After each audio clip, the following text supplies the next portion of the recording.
Welcome back to the Ohio Business Podcast. I'm your host, Stephen Pohl. Today we are joined with Carson of Pizzazz Group. Thanks for coming on and having me here.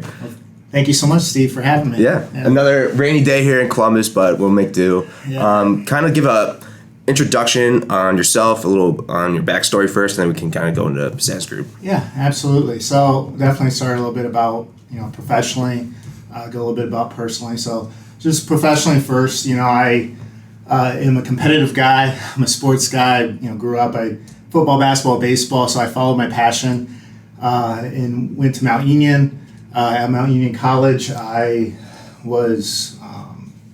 graduated in sport business. Okay. So from there, I went and worked for the Atlanta Hawks. So I did ticket sales there.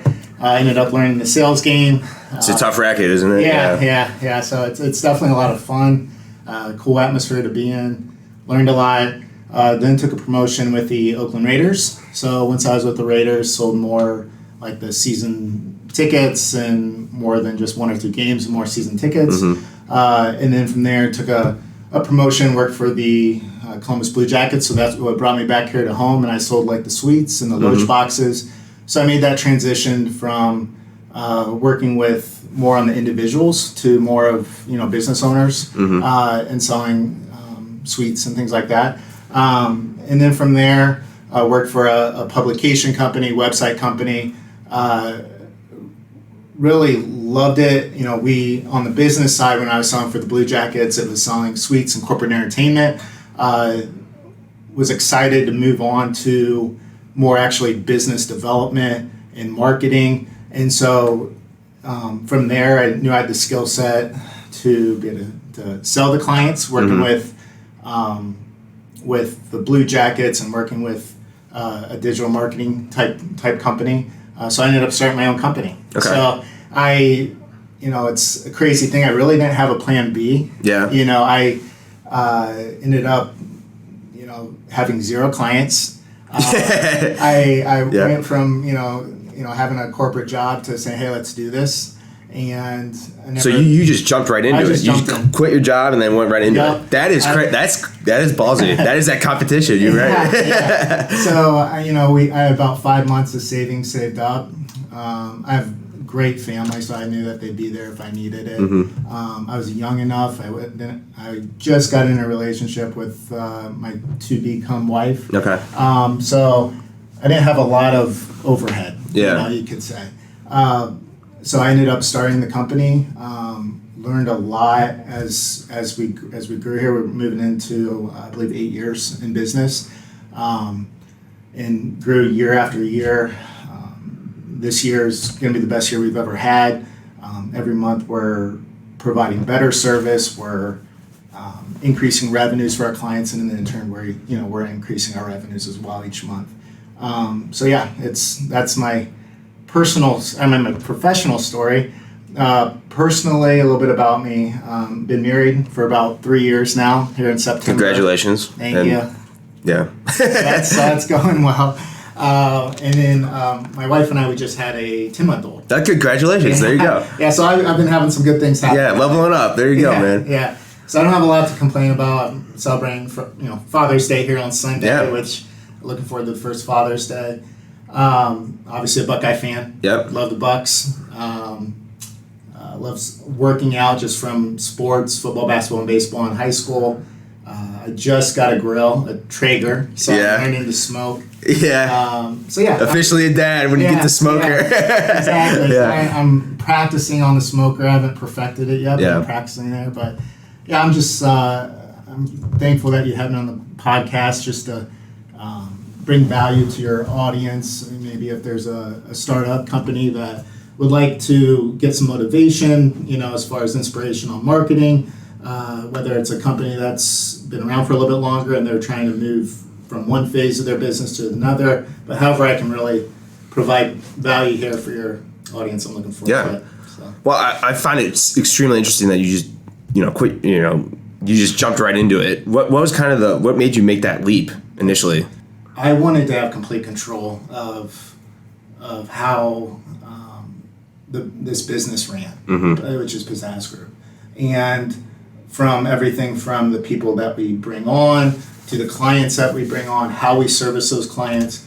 And I think with having a smaller company, we're able to move pretty quick for our customers. We're able to care really deeply for our customers to get them. So now, is your main focus digital, or do you do anything physical or along those lines, or is it both? That's something that we take a lot of pride in. So we are a digital marketing company first and foremost. Okay. So we,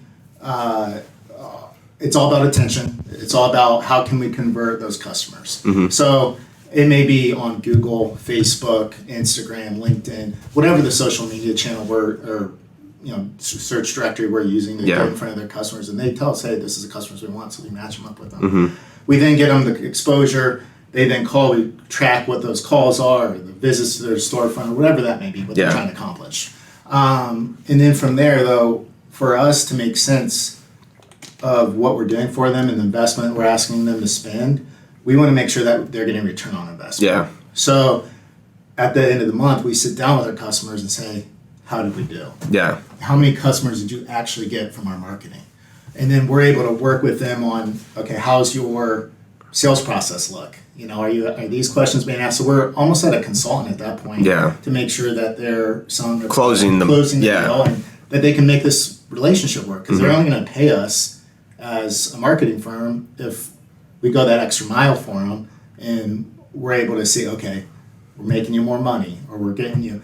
The other part is retention. A lot of digital marketing companies bring the clients and they close the deal, but in the back end, how's that customer experience? So how's that retention as far as what's the emails look like that you send to your current customers? How are you engaging your current customers?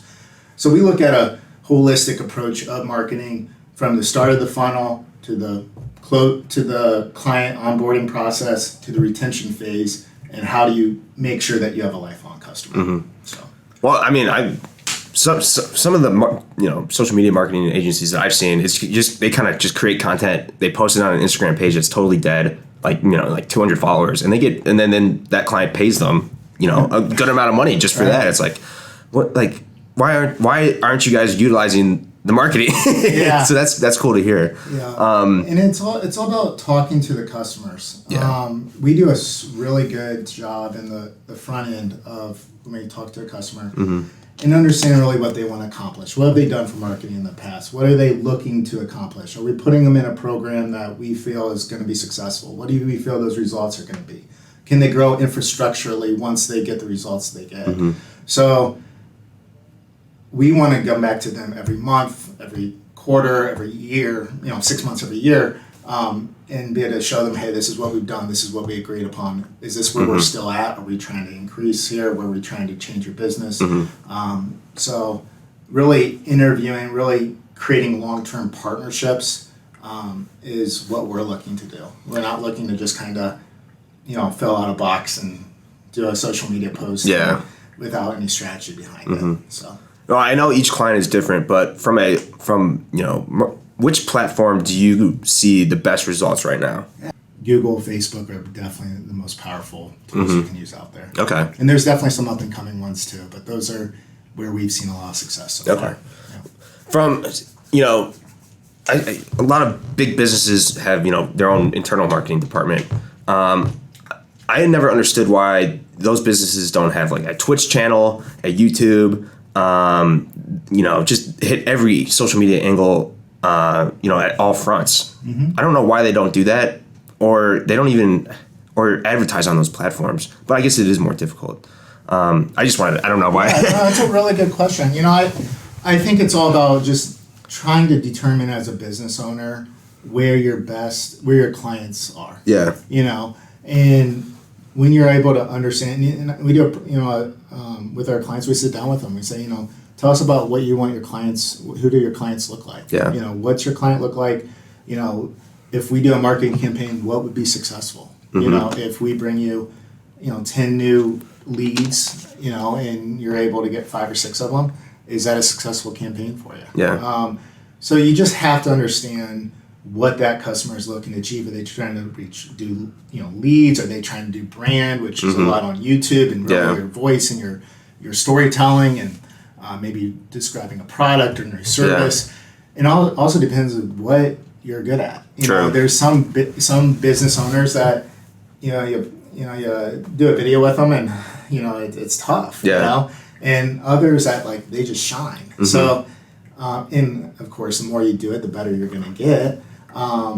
But it's really just leaning into your strengths. But the more you can do of reaching your customers, your clients, your patients, and the stronger you can make that relationship, no matter what front you're on, it's definitely going to better you. Mm-hmm. Well, kind of talking about just the industry as a whole, kind of where do you see marketing in general, or specific to digital marketing going forward in the future? I think one, you got to do it. Yeah. You got to do it. You have to know what you want. You have to partner with the right people. Like you said, there's companies out there that, you got to have a company out there that really cares for you, a company that wants you to succeed, because what we're doing isn't easy, but it's also not rocket science. Yeah. So that being said, with where I feel marketing's going forward, I think Google's going to be there for a long time. Mm-hmm. I think understanding your Google strategy, there's 3 places you can be on Google. It's the ads at the top, it's the map section in the middle, or it's that organic section below the maps. So how do you rank on all those? So, very important as far as if you want people to call you through Google. Mm-hmm. Social media, what's your video content look like? What's your text content look like, or as far as your actual text on blogs you may write? I think the more you can tell your story, the better you're going to be. Yeah. So where is it going to go? A lot of video, a lot of it, wherever the attention is going to be. Yeah. Just like radio was, and people still do radio, people still do TV, and if that's where you're getting the attention at the right price, mm-hmm. go for it. But you just got to go where your audience is. Yeah. So. True. Well, the big, game changer from a video perspective is TikTok. I just want to hear your thoughts on TikTok as from maybe from the business owner's perspective, what they should be doing. Should they be doing anything? And kind of maybe the future of TikTok with marketing, I guess. And we don't do a lot of TikTok, so I probably not the best for person for you to ask this question to. But Okay. It depends, I think, on what you're looking to accomplish. I think that, Mm-hmm. if you got to look at who the audience is of TikTok. Yeah. And that's going to continue to get older as TikTok gets older. Mm-hmm. And as that. So it's something that business owners should definitely start getting into. Do I feel like there's probably other outlets? If you're trying to build an audience, an easier place to get an audience than Mm-hmm. some of the more, like Facebook, harder Established, yeah. It's already established. You're competing against a lot of people. So it's where are you looking to make that long-term investment Mm-hmm. in marketing? There's some that are long-term games, short-term games. I answer your question. I don't know a lot about TikTok. Mm-hmm. I know storytelling's important, and if that's where you're going to start, you got to start somewhere. So, Do you plan on maybe utilizing TikTok and strategies going forward at all? I think so. We right now it's about with most of our clients, really going to where they're going to get the best ROI. Yeah. And do I feel like it's perfect for maybe daycares or more, some more kid-centered clients? Kind of. Yeah. Yeah, absolutely. Do Okay. I feel like that's the best place for a lawyer or accountant right now? I don't know. Yeah. I feel like there may be other places that could be a better use of their time and better use of their investment. I just find it so interesting what TikTok is, because it's just, you can blow. I've seen people blow up. I know my buddy of mine, he blew up randomly. Mm-hmm. I know some businesses that I know, and they have like a certain product, like a colorful product. I was like, yo, you should be, it's a 3D printing company. You should be on TikTok. But that's what I always love talking to business owners about TikTok, because it's just an interesting platform. But yeah, and I think it's also how you're using that platform. Like, are you growing your audience, and then because it's easier to grow your audience there, just like you said, and then are you moving those across other platforms? Yeah. Are you moving them from TikTok to Instagram or Yeah. Facebook or LinkedIn or Twitter? Are you bringing those people to other areas of your business and engaging with you there too? So just what's your strategy there? So. Well, I started this podcast kind of right before COVID, so I always love or not love, but just always picking the brain of business owners during their time during COVID and kind of what that was like. COVID was actually, I think the first week or two, it was scary for a lot of business owners and everyone in general. Yeah. But once the dust settled a little bit, we approached a good amount of our clients and we had the conversation of, if we're on the ship together, COVID's going to end someday. Yeah. It's going to be gone eventually. And where are you going to be? Where's your business going to be? However long this is, if it's 6 months, 12 months, 18 months, where's your business going to be? Is it going to be in a better place? Is it going to be in the same place? Or are you even going to be in business? Mm-hmm. So having that conversation of how are we going to stay open responsibly? Mm-hmm. So we're reaching out to our people that have websites with us, and we're updating their website of their new COVID policy and coming in, how are we staying open responsibly? And your first visits now change. How, this is what we're doing to help out, our clients, so they're, our clients' clients, so they feel safe. Mm-hmm. So we actually worked harder during COVID than a lot of new work to fix. Yeah, and we obviously Zoom's now a lot more than it used to be for us, which opened our eyes where we can do a lot more meetings than we were when we were traveling across the city or to a new city or whatnot. But we expanded during COVID. We moved here in Dublin to our office, which we absolutely love. We picked up a new employee, which she's doing great. Our revenues, like I said, have increased every month. It took us a couple months to get, after COVID hit, to get back where we wanted to be. But I can tell with the clients that we work with, the customers that decided, hey, I'm going to responsibly stay open. I'm going to go through this storm, and we're not going to sit and we're not going to just fail. Mm-hmm. We're not going to let this take us down. Mm-hmm. And I've seen other companies that decided to double down. And it was kind of like the stock market crash. And during COVID, a lot of stocks went down. If you put money in, you're probably going to more than likely do a decent job during that short period, that period. Similar to the business side. You knew if you put money down and you're in this for the long haul and you knew you weren't going to fail, we had a lot of clients that because they stayed open, because they put the money in marketing to be successful, and the companies that didn't stay open, a lot of companies we work with were able to take market share and be able to grow their companies where they're completely booming today in a place where they never thought they would be, while companies that stayed and didn't try to get through this and move their business forward, where they're not in a place where they're in a worse place than they were when COVID hit. And there's a lot of companies like that. And that's where we love working with companies of wherever stage they're at. But we took it as an opportunity and not something and to be upfront with our clients and tell them, hey, this is what we think you should do. I respect your decisions, but this is what we think you should do. And because we took it as an opportunity, we were stronger at the end for it, and our clients that decided to open and move their business forward, they're better for it too. Did you see more businesses double down or stay passive? No, it was all across the board. Yeah, okay. It's really based off really where that business owner was in that stage. Did they, we weren't necessarily saying double. We were saying double down conservatively because we know these things work. Yeah. And we know there's market share, and we know that, for instance, let's just say you're a dentist, and you used to go in for your dental, cleanings, and you call your dentist, and they're not there. Yeah. Well, you're going to find a new dentist. So who's dominating on Google that you can get that exposure for? And we've seen a lot of companies do much better with doubling down, but it's all over the board. We have companies that said, hey, we didn't have that many companies that basically the first month we had it where it's, hey, we need a pulse, we got to figure out what's going on. Then after that, when the dust settled, it was, okay, we have a couple options here. We can continue to pause, but you're not going to grow. Yeah. We can stay with the marketing that we've done, which those people that did that continue to grow. Or we can really double down, which, there's other third or, 25%.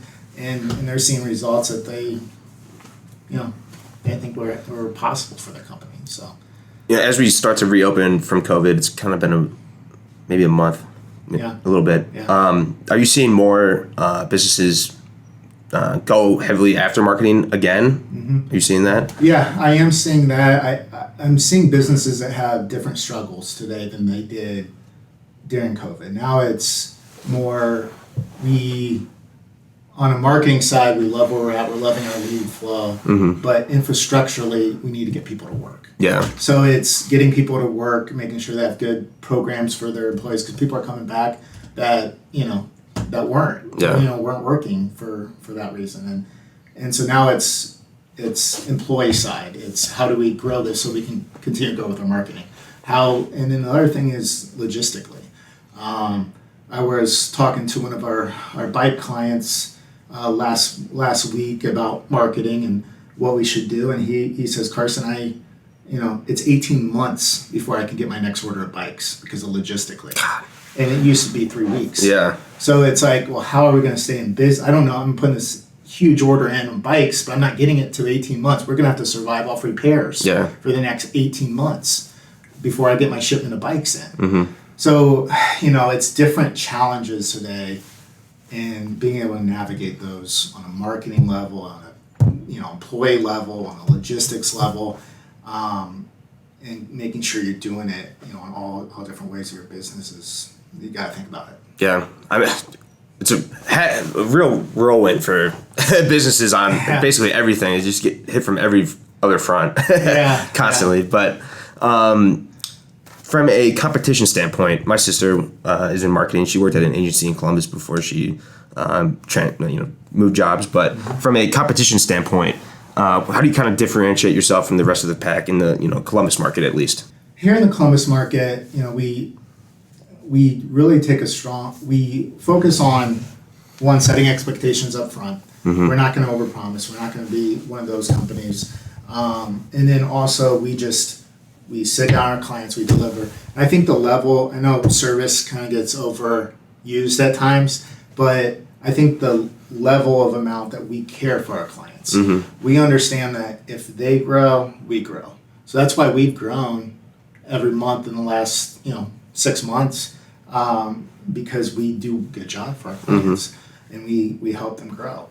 But setting expectations, being thorough. You call me at 8 o'clock, even though my wife may not like it. 8 o'clock at night or 9 o'clock at night or whatever time it is, I'm gonna answer. Not a lot of people make that go to voicemail.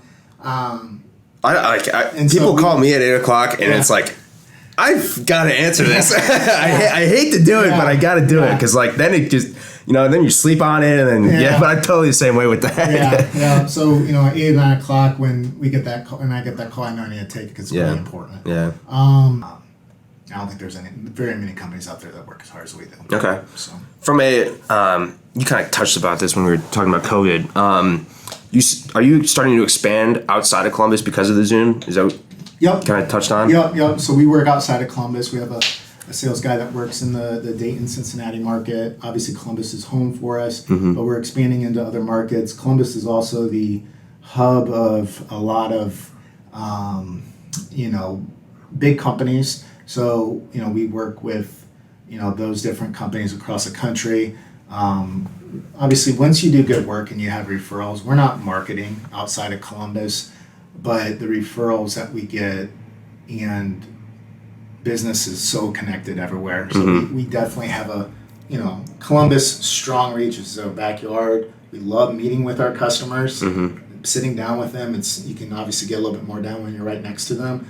So what do you in the future, where do you guys see yourself leveling up, just plans going forward? We're building out, this is the different groups that we'd love to work with because we've seen past results that we know that it would be good for their business. So it's building out those and, figuring out what internally, how we're growing. And it's an exciting time. We moved to this new office. We're talking about expanding and adding new people.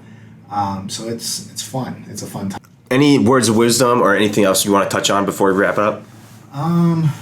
That's a good question. I don't have a lot more here. I think that, I think it's really cool what you're doing here. It's neat that you're have a resource for people to come to, for entrepreneurs, business owners to be able to tell their stories, hopefully give some inspiration. I think that's really cool. So, well, it's all about storytelling. As I think you said, and I think it's just it's important to. I love Ohio. I love Columbus. So I think it's just a good way to shine the light on some, multiple different size level businesses and hear their story out, because everyone.